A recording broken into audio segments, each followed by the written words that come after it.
Welcome back to the ongoing conversation about international missions at Fellowship Bible Church, where you get a front row seat to hear what God is continually doing to establish His church around the world. My name is Emma Kate, and I'm your host for the day, and we are joined by Scott and Annette McManigle and Braedan Oplak. So, Braedan, I'll come your way first. Welcome to the podcast. We're so excited to have you here. Can you introduce yourself a little bit? Just tell us how old you are, where you are in school. Yeah, I'm Braedan. As she mentioned, I'm in 11th grade. I'm 17 years old, and I attend youth here. I'm homeschooled. Okay, awesome. Well, thank you so much. We're excited to hear from your perspective about this trip. And then Scott and Annette, thank you guys so much for being here. Yeah, thanks for having us. Yeah, so this is your guys' first trip of 2025, right? Going to North Dakota. Yeah. Okay, yeah.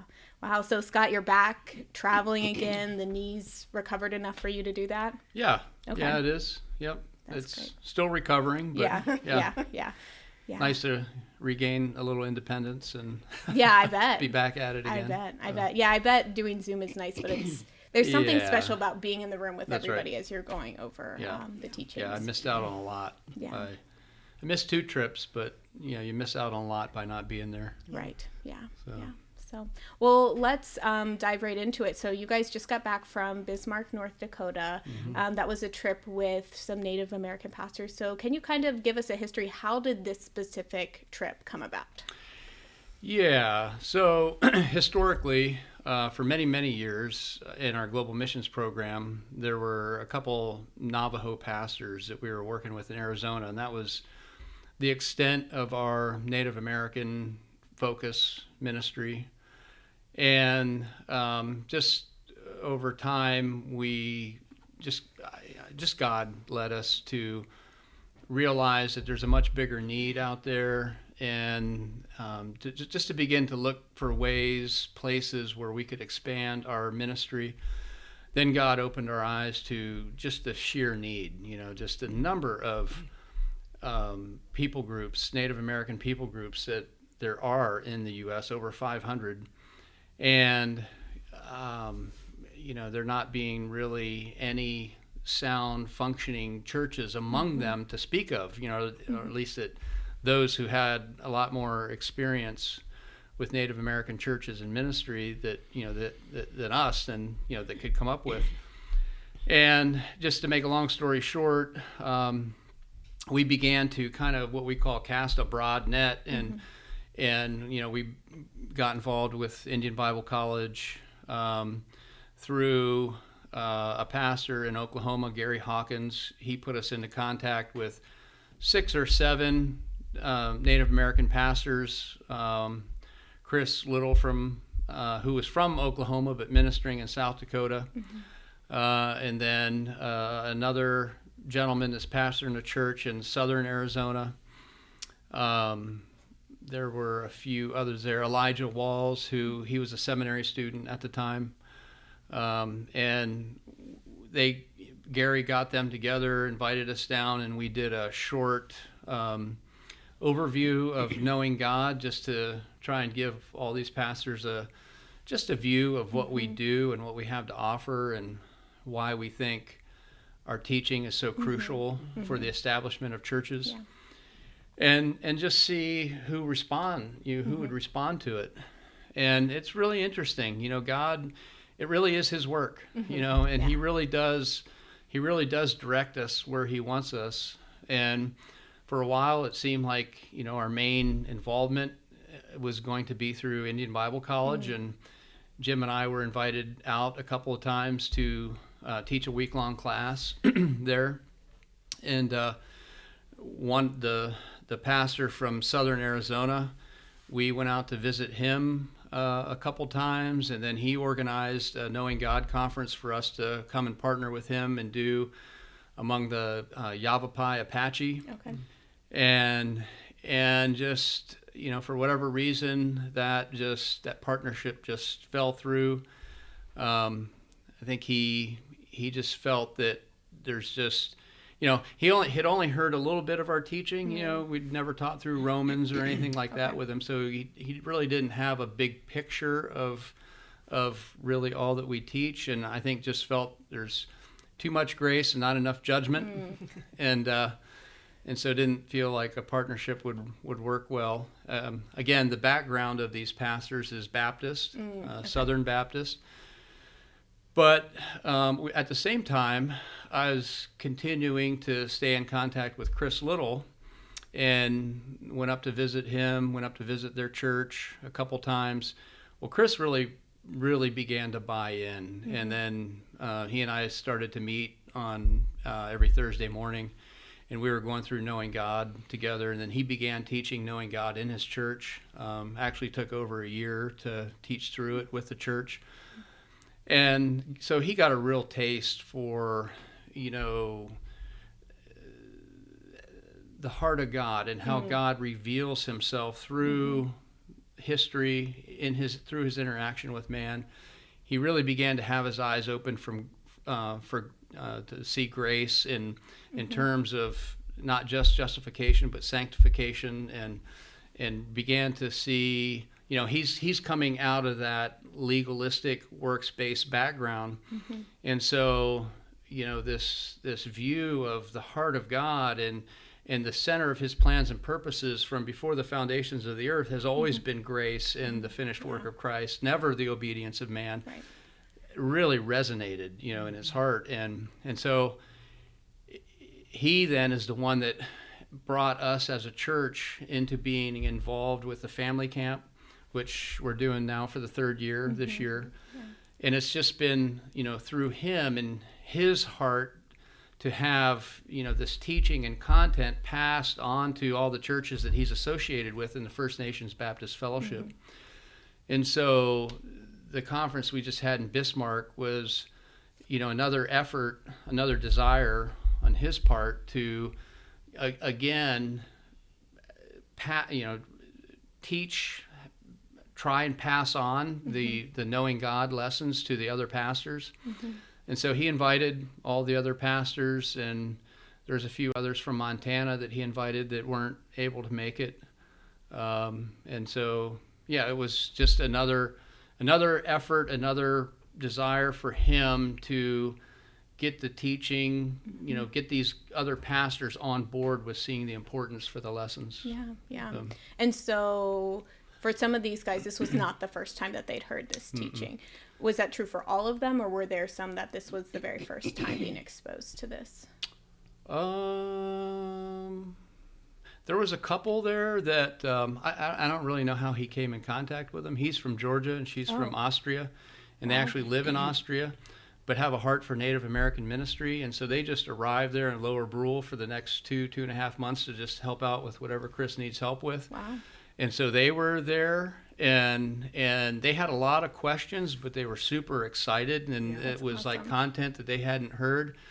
And every day she's asking questions, talking with Annette, and is talking about, and they're part of a small church in Austria. Okay. They want to go back and teach the lessons in their church and actually translate them into German. Wow. Yeah. That's awesome. Yeah. That's so unexpected. Right. Right? Right. Like you go to this Native American pastors conference and you end up making a connection with a couple that potentially could translate this into German. Right. Like, that's wild. Yeah. So these are the kinds of things that God just continues to do.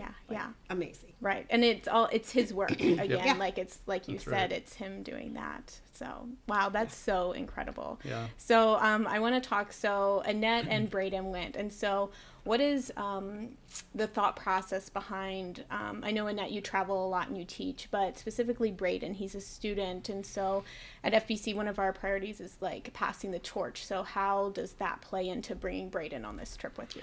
Yeah. So through you and the other leaders that are helping to lead the youth ministry, you guys have seen the importance of teaching the youth through our Creation of Christ lessons, through our Knowing God lessons. I think Keystone has been teaching through the New Man in Christ lessons. And Braedan is a young man that, has really bought into the teaching. The teaching is really impacting him.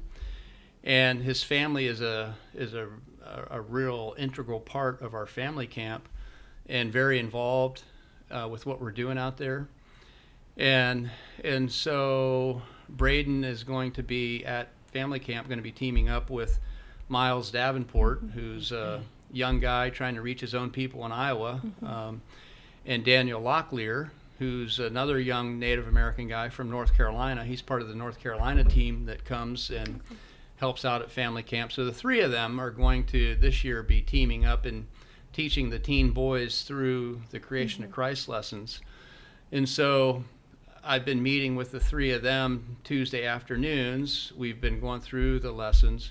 But then when this conference got planned, we really wanted Miles to come because I don't think Miles has ever really been through the Knowing God lessons. I think he's heard parts of it, but he's never been through as much as we were going to focus on it, in this conference.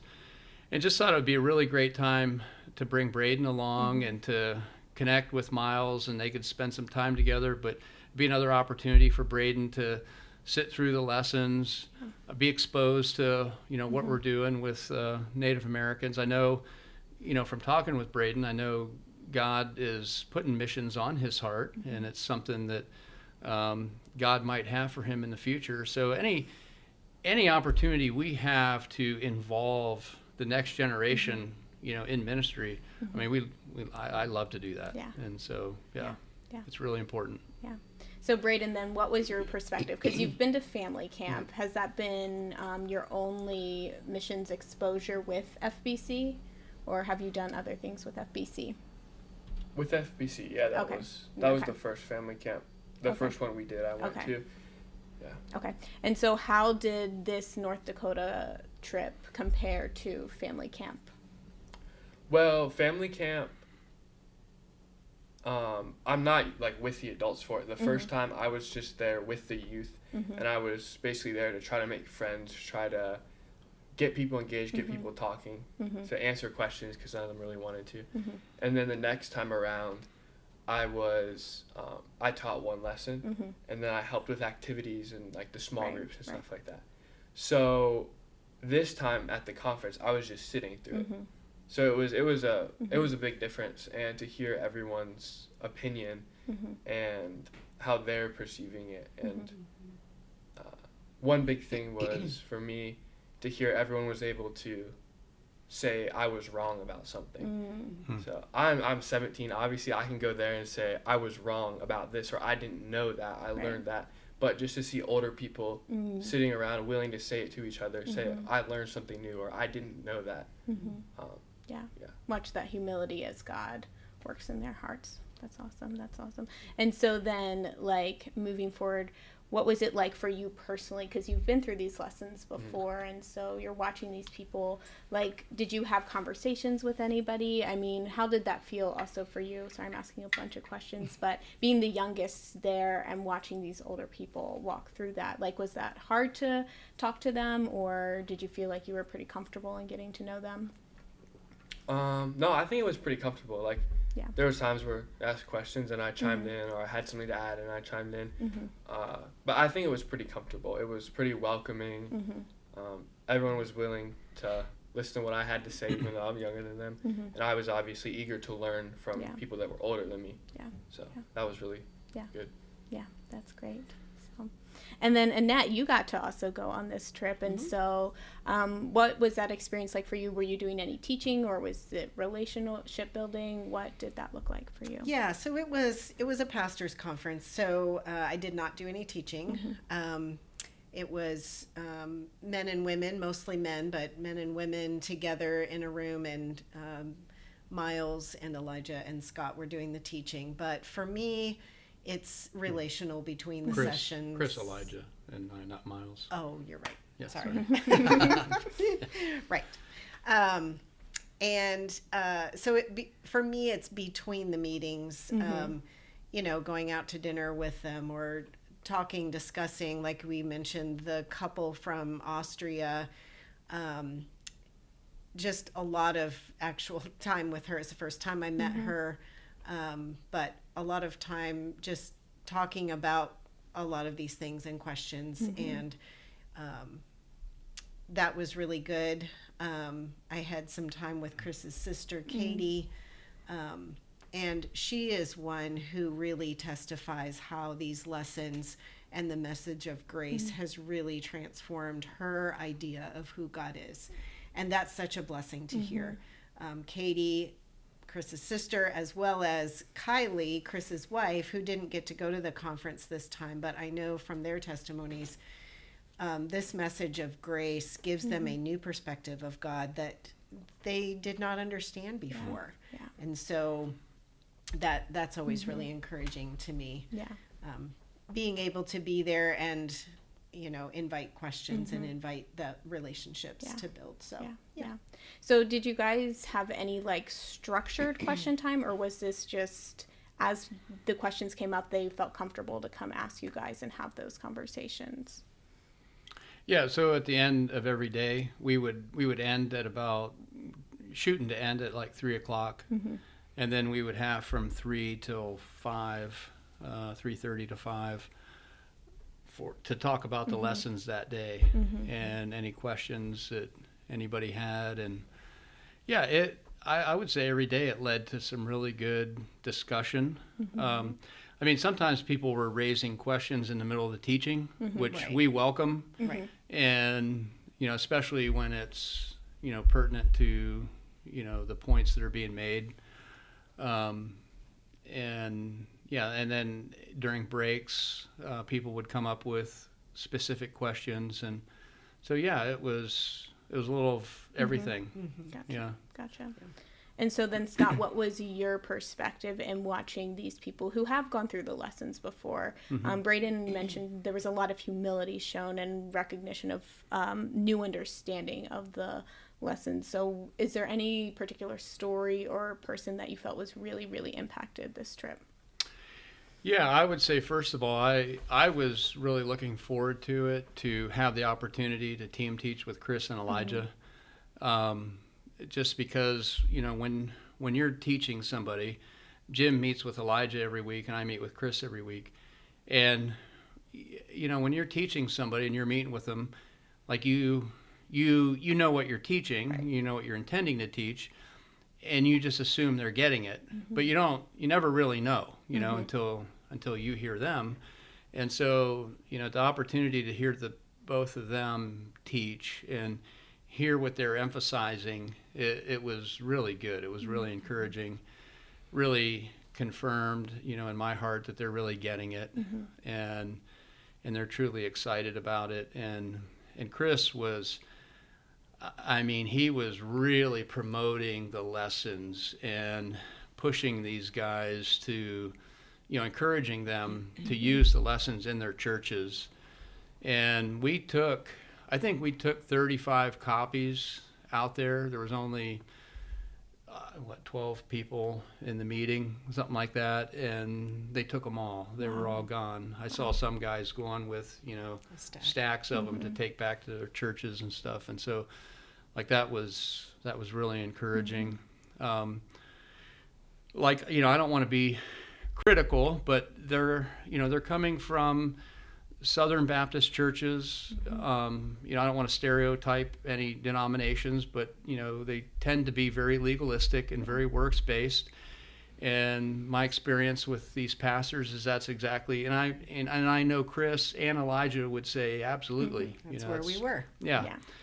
And there was one gentleman in particular that, through our experience with him at the family camps, it really came across loud and clear just how legalistic and they all talk about, many of them anyway, talk about, not much response from the people. That's exactly why, that message, that oppressive message of legalism and a works-based Christianity, this religious view of God and a religious, interaction with God, people that have no hope, that kind of distorted gospel doesn't give hope. Right. And it makes you, I have to clean myself up in order to be acceptable to God. If I can't do that, then I have no hope of God accepting me. I'm not even going to go to church. Right. And I think that's, what's going on in people's hearts. Right. And so this one gentleman, he's older, after the first day, the next morning, before we got started, he said, I want you to know that like I'm really seeing the value of these lessons, and I love the way that they're formatted and organized, and the way that it's laid out, and a lot of work has gone into these. And he said, I wrote in my journal this morning that God has given me enough sermon material to last the rest of my life. And then the end of the second day, Chris asked him to pray and close out the day. And in his prayer, he said, I know we need to be teaching our churches the whole counsel of God. He said, I believe this is it. I know they tried to pass this on to us at family camp last year, but I wasn't ready for it. But I believe I am now. Yeah. And so, just that kind of response from somebody who, honestly, I felt more than anything that he was really opposing our involvement, and again, like the guy from southern Arizona, not enough judgment, and warning in our teaching. And so it really, I know Chris and Kylie and Elijah are all in. It's really fun now to see. It seems like God's moving in other hearts too. So that's awesome. But again, also what a picture of the heart of God in this story, because God has been pursuing this man, and just again, we have our timeline of like, oh man, wouldn't it have been great if last year it did it, but God's timing is just not our timing. That's right. But it's more proof of God is who he says he is, and we see who he is in the Old Testament, and we get to watch it out here in our lives, which Amen. is just awesome. Yeah. So talk about a man who we really felt was just opposing so many things time after time, and just giving a very judgmental kind of oppressive message different times to I see that this is the whole counsel of God, and we need to be teaching this. I was just blown away what God's doing. It's awesome. It's so great. So this kind of leads, I want to talk now a little bit about family camp, because by the time this episode releases, it'll be like 2-3 weeks away. So very soon. So Braedan, I want to come your way first. So the people who you're co-teaching with at family camp, they were at this conference, correct? One of them was. Yeah. So were you able to like sit down and kind of talk through what teaching at family camp is going to look like? We didn't go through specifics of like who's teaching what yet. We're doing that right now, but we did kind of talk about like just trying to get to know what we believe. Right. So I've had like hour-long conversations with him. Like after the conference, we'd go up because we shared a room, and we'd talk about stuff, and we'd talk about these different topics, and just seeing what he believed and what I believed, and how we could work together and try to pass that along while we were there learning ourselves. Right. Yeah. So. Which is so important. And so Braedan, your family is very involved, and you guys are all going to family camp together. What would be some prayer requests that you can see like for yourself and for family camp as we go, that it would be nice for the church body who isn't able to go to pray for? Yeah. Definitely that we would just be given the words to say, because it's kind of hard to talk to some of these people and to relate to them. Like we were talking before, how can you say that God's a loving father when some of them never had that? Right. So definitely that we would be able to communicate that, and that he would be able to communicate that through us of how to connect with these people. So that would be a big one. Okay. Yeah. Thank you. And Braedan's also going to be teaching on the youth team to Kenya. Also, I forgot to mention that another thing that he's involved in. Yeah, so that'll be good.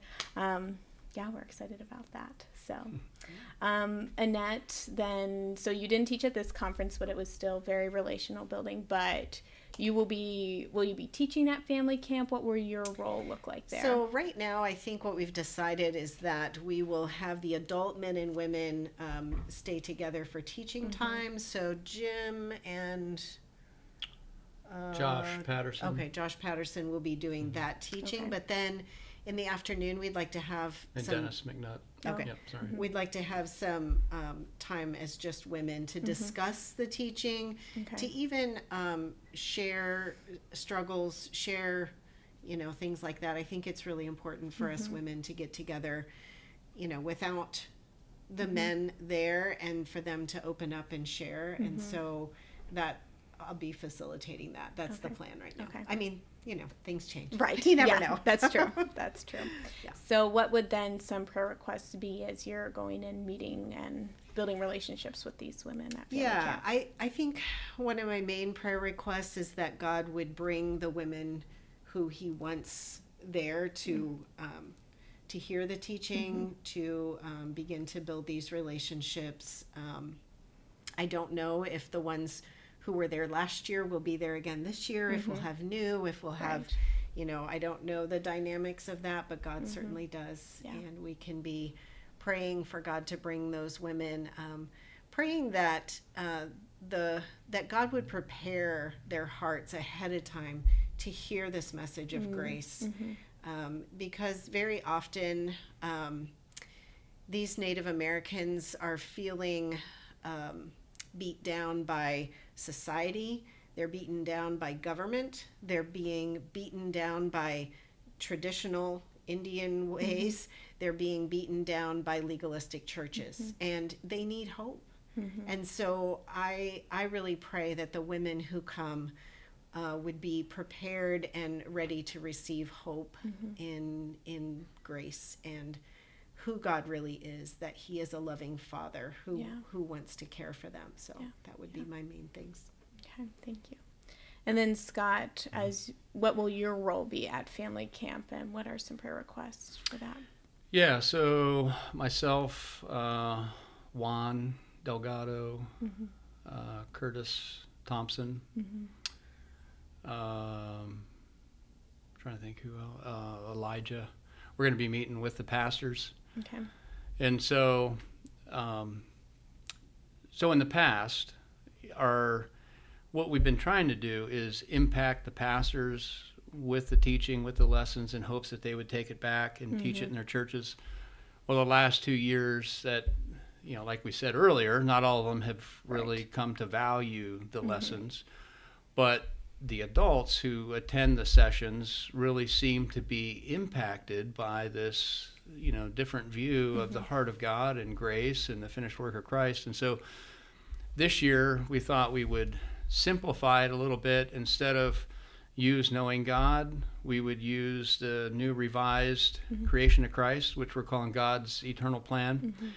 And it's half the lessons. It's a little more simplified and foundational, and hopefully it'll have the same impact in the lives of the adults, but also could become something where they could see themselves actually taking it home and using it in their families, using it in their communities. And if we can't get the pastors using it, then if we can get their people using it, then that's a win too. Absolutely. And so that's what we're trying to do with the adults. I'm going to be meeting with the pastors, and we're going to be going through Romans. Okay. And because I think not only does Romans really emphasize, all that we're trying to emphasize regarding grace and the finished work of Christ being our provision for every part of salvation, but it also provides, I think, a really good model of discipleship in the way that Paul lays it out, because he first starts out with focusing on everybody's under the wrath of God and this need for the gospel, and that there's nothing that anybody can do for themselves. It's only by faith in Christ alone. And then he gets into explaining in chapter 5 that our lostness and our salvation were both an issue of spiritual identity. One came from Adam, the other comes from Jesus. Neither comes from anything that we do. Right.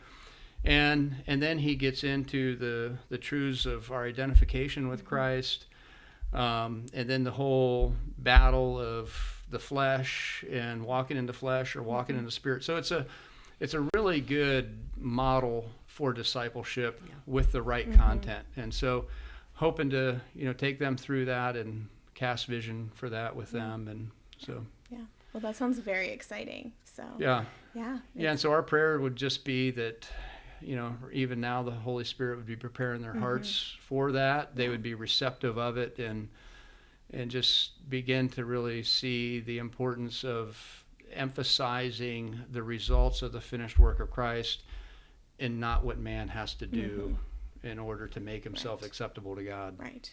Yeah. So. Yeah. Well, that's very exciting. So I'm excited to see what God does at family camp. Yeah. So, because this is the third year FBC has gone out there. That's right. And, yeah. So. And like out there at Bismarck, all the pastors, like the kids are already all talking about it and excited. Oh, that's awesome. Jed and Sally, they have been on Sundays. You know how at camp we would do a day one video, a day two video of things that took place that day.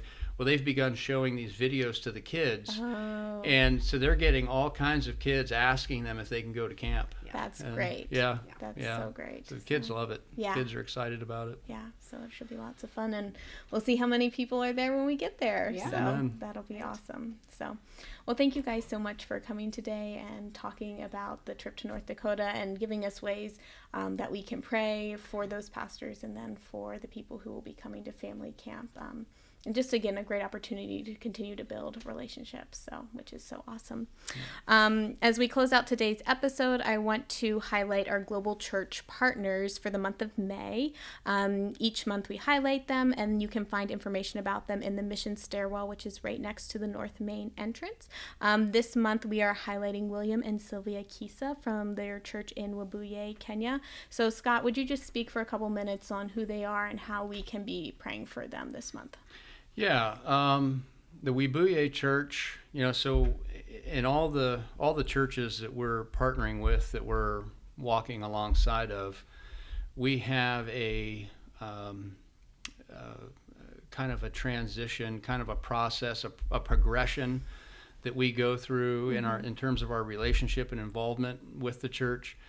And, it begins with teacher discipler, meaning they're very dependent upon us to be teaching and discipling them. Yeah. And then it ends with what we call just a peer level. And if they never saw us again, they would be fine. Right. They are turning around and passing on to other pastors, other churches, what we've been passing on to them. And the Webuye Church is at the peer level. Okay. William has... he just has really bought into our teaching and training all these years, and has done an amazing job of passing it on to his own leadership and establishing his own church. And they're doing it as a team. It's not just him. He's got a team of 4 or 5 guys, and they have all kinds of other churches and pastors that are coming to them. There's a Bible school that's just 5 minutes from their church, and some of the students attend their church, and they're making comments that we don't hear this teaching in the Bible school. Wow. And so they're coming to the church to get this grace-based finished work of Christ, big picture content that they're not getting at the Bible school. And so just the impact that this one church is having there in Kenya, not only in their area, but in, some of the churches are quite a distance away, 7 hours away. Wow. Yeah. And so, just the content of the teaching is what is drawing people, and word spreads. You have your eyes open to grace, and you move from that bondage of legalism and works-based religious Christianity to the finished work of Christ. It's like, it just creates a hunger, and they're really getting all kinds of pastors and churches that are coming to them for that. Yeah, well, that's awesome. So, Yep. just continuing to pray for their strength and just for God to continue to keep moving there, which he clearly is doing, which is awesome. So, awesome. Well, for all of our listeners and viewers, remember, we always love to hear from you. So you can send us your thoughts, questions, or requests at fbcva.org/podcast, and you can write us there.